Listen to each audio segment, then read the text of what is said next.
Hello, আমি মৌসুমি বলছি। চলো আজকে রেসিপিটা তোমাদের শেয়ার করব বলেছিলাম, তা করেই দিচ্ছি। মোটামুটি গাজরের হালুয়া তো কমপ্লিট করেছি, একদিনকে ঘষেছি আর পরের দিনকে করেছি। তোমরা তো জানোই আমি ছোট ছোট করে রিলস দিয়েছিলাম।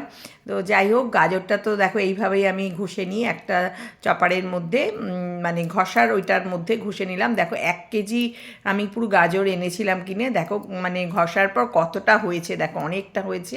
আর এটা হচ্ছে আমুল গোল্ড, তোমরা তো জানোই এই দুধটা একটু ঘন হয়। তো যাই হোক, এটাকে আরেকটু ঘন করতে হবে গাজরের হালুয়ার জন্য, একটু ঘন করলে বেশি মানে ভালো খেতে হবে। এরপর দেখো কড়াইয়ের মধ্যে আমি ঘি দিয়েছি আর একটু হোয়াইট অয়েলও দিয়েছিলাম আর একটু তেজপাতা দিয়েছি। দেখো এটাই দিলাম, দেওয়ার পর আমি এরপর গাজরগুলো এর মধ্যে দিয়ে দেবো। তেলটা গরম হয়ে গেলে, মানে ঘিটা গরম হয়ে গেলে তারপর এর মধ্যে গাজর দেবো। পরে যদি একটু ঘি লাগে পরে আবার এর মধ্যে অ্যাড করতেও পারো তোমরা, আবার নাও করতে পারো।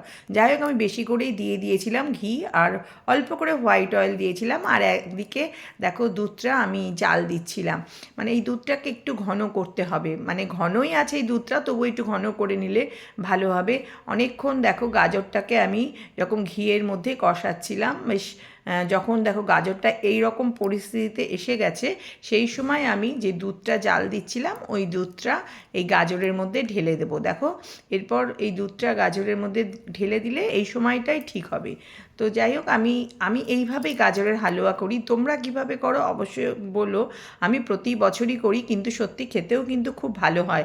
এরপর দেখো দুধটা প্রথমে অল্প করে দিয়েছিলাম, তারপর পুরোটাই দুধটা আমি দিয়ে দিয়েছি। আর কিছুটা ছিল দুধ, মানে মোটামুটি মানে 1 লিটার মানে দুধ আমি একটুখানি রেখে দিয়ে বাদ বাকি সবটাই আমি গাজরের হালুয়ার মানে গাজরের মধ্যে ঢেলে দিয়েছিলাম।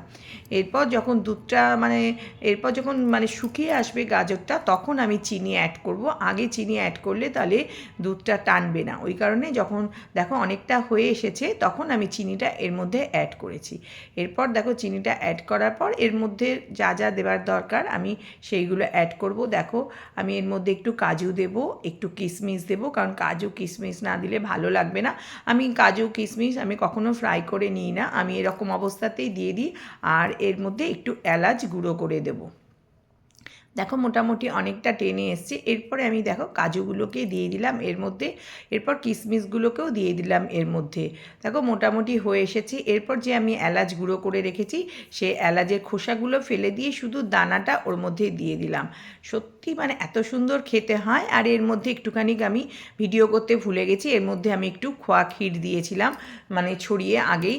তা দেখো মোটামুটি আমার গাজরের হালুয়া কমপ্লিট হয়ে গেছে।